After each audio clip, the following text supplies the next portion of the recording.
When people come to me and say, I just don't feel anything anymore, what they usually mean is that they've been feeling too much for too long. Their emotional system isn't broken. It's overloaded. Imagine a circuit that has been running hot for years. At some point, the fuse doesn't explode. It just quietly shuts down.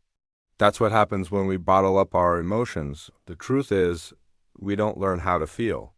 We learn how to perform. From a young age, most of us are trained in emotional management that looks like strength but is actually suppression. When a child cries, the parent says, "Don't cry. Be brave." When a teenager gets angry, adults say, "Calm down. Don't talk back." When someone is afraid, we tell them, "You'll be fine."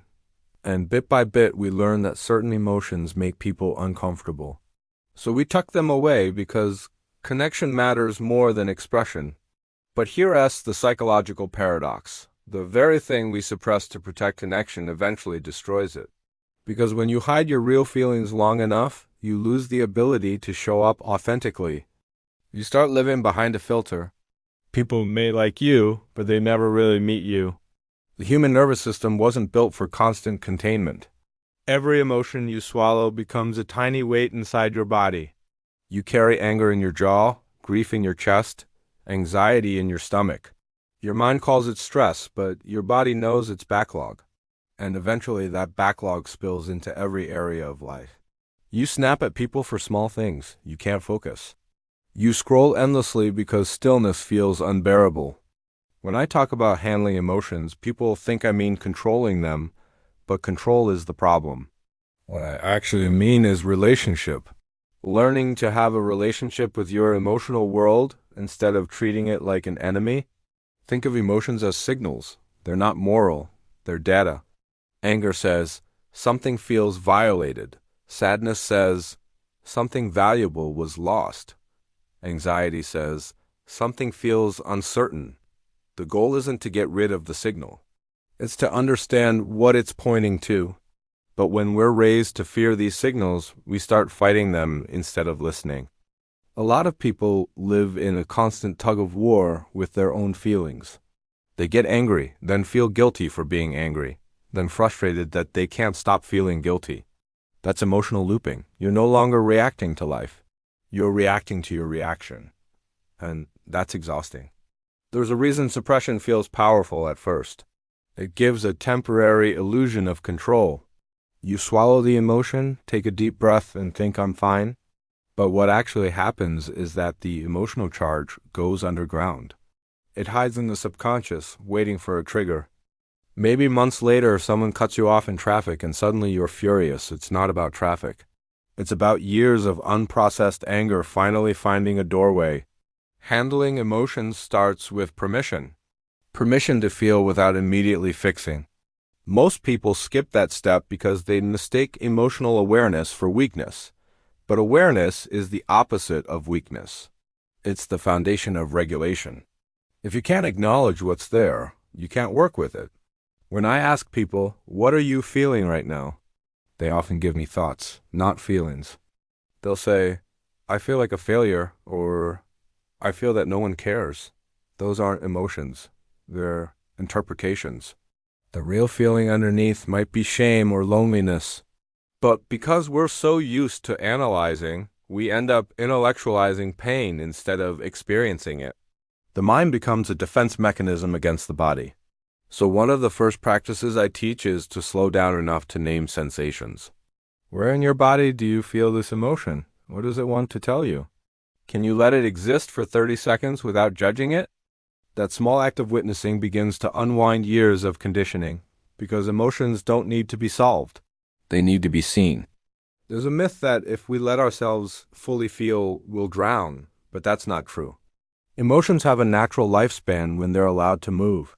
Neuroscience shows that most emotional waves last about 90 seconds if you don't feed them with stories. What keeps them alive for days or years is rumination, the mental replay that says, this shouldn't have happened.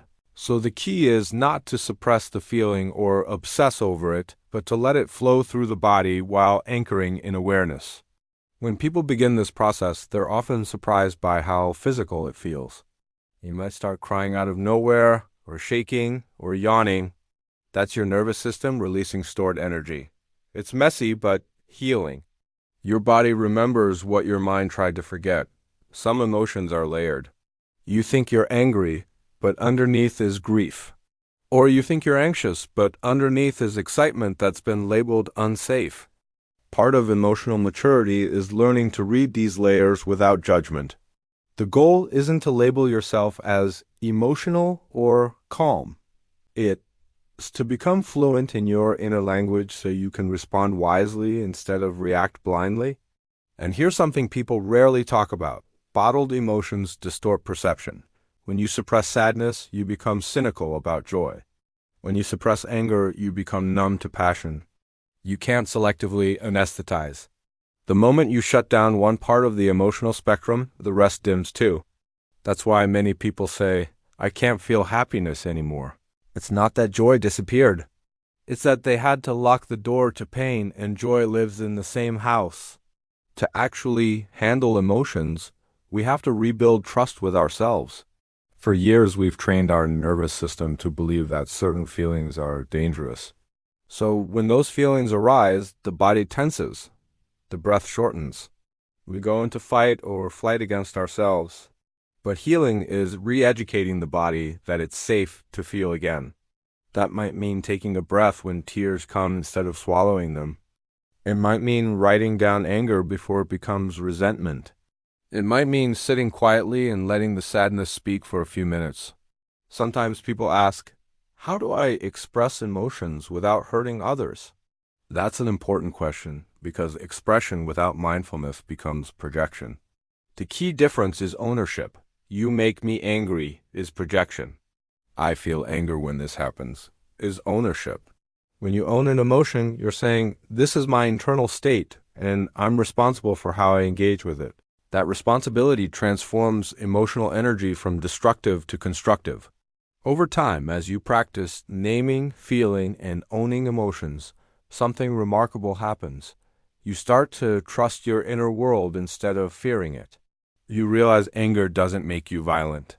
It makes you aware of boundaries. Sadness doesn't make you broken. It connects you to compassion. Even fear, when acknowledged, becomes intuition. The truth is, emotional health isn't the absence of storms. It's the ability to navigate them without losing the boat. Life will always bring uncertainty, disappointment, loss. The goal isn't to stay calm forever. It's to stay connected to yourself through it all.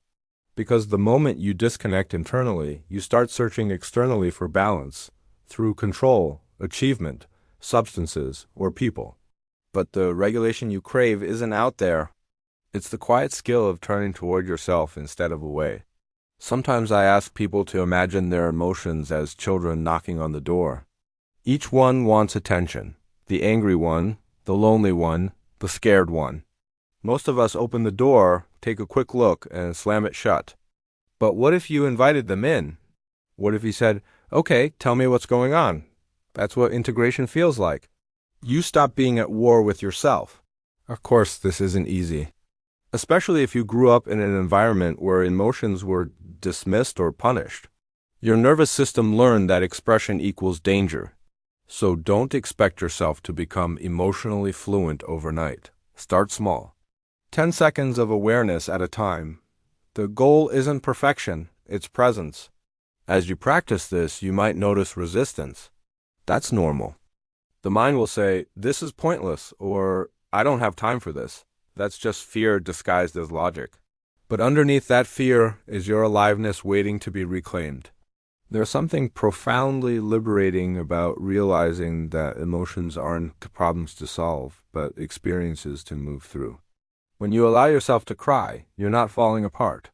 You're releasing pressure. When you admit you're angry, you're not being dramatic. You're being honest.